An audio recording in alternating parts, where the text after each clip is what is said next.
नसूह एक ऐसा मर्द था जो औरतों जैसी शक्ल व सूरत रखता था। नर्म आवाज, नाजुक जिस्म और दाढ़ी के बगैर वो इसी जाहिरी भेस का फायदा उठाकर जनाना हमाम में औरतों का मसाज करता था। ये उसके लिए जरिया माश भी था और उसके दिल में छुपी ख्वाहिश की तकमील भी। कई बार जमीर ने उसे मलामत की, मगर हर बार वो अपनी तौबा तोड़ देता था। एक दिन बादशाह की बेटी हमाम में आई और मसाज के बाद उसका कीमती हीरा कहीं खो गया। शहजादी के हुक्म पर सबकी तलाशी ली जाने लगी। नसूह बदनामी और शर्मिंदगी के डर से एक कोने में छुप गया। जब उसने देखा कि कनीजें उसे ढूंढ रही हैं, तो उसने रोते हुए सच्चे दिल से खुदा से तौबा की और दुआ मांगी, ऐ अल्लाह, मैं वादा करता हूँ कि आज के बाद कभी ये गुनाह नहीं करूंगा, मेरी लाज रख ले। उसकी दुआ अभी खत्म भी नहीं हुई थी कि बाहर से आवाज आई, नसूह को छोड़ दो, हीरा मिल गया है। नसूह की आंखों में आंसू थे और दिल में इत्मीनान। उसने शहजादी से रुखसत ली और घर आ गया। नसूह जान गया था कि अब इस शहर में रहना मुमकिन नहीं, जहाँ की औरतें अब भी उसे चाहती थीं। उसने अपनी तमाम नाजायज कमाई गरीबों में बांट दी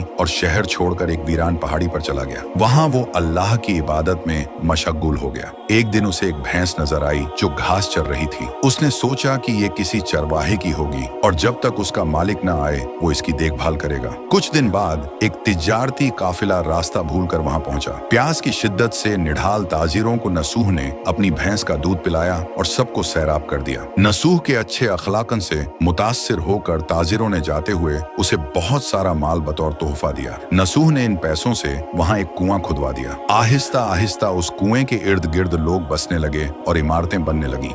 नसूह की नेकियों की वजह से सब उसकी इज्जत करते थे। नसूह की नेकी और शोहरत के चर्चे बादशाह तक जा पहुंचे। बादशाह उससे मिलने का बेहद मुश्ताक था, लेकिन नसूह ने बादशाह के पास आने से इनकार कर दिया। इस बेनियाजी ने बादशाह की मिलने की तलब और बढ़ा दी और उसने खुद नसूह से मिलने का फैसला किया। जब बादशाह नसूह की बस्ती में दाखिल हुआ, वहीं उसकी रूह कब्ज हो गई। चूंकि बादशाह बतौर अकीदतमंद नसूह के पास आ रहा था और रियाया भी नसूह की खूबियों की कायल हो चुकी थी, सब ने नसूह को बादशाह के तख्त पर बिठा दिया। नसूह ने इंसाफ का निजाम कायम किया और उसी शहजादी से शादी कर ली जिसके गोहर की वजह से उसे हिदायत मिली थी। एक दिन एक शख्स दरबार में आया और अपनी गुमशुदा भैंस का जिक्र किया। नसूह ने मुस्कुराते हुए कहा, तुम्हारी भैंस मेरे पास है और आज जो कुछ मेरे पास है वो सब उसी की वजह से है। इस पर वो शख्स कहने लगा, ऐ नसूह, जान लो, न मैं इंसान हूँ और न ही वो जानवर भैंस है। हम दो फरिश्ते थे जो तुम्हारा इम्तिहान लेने आए थे। ये सब कुछ तुम्हारी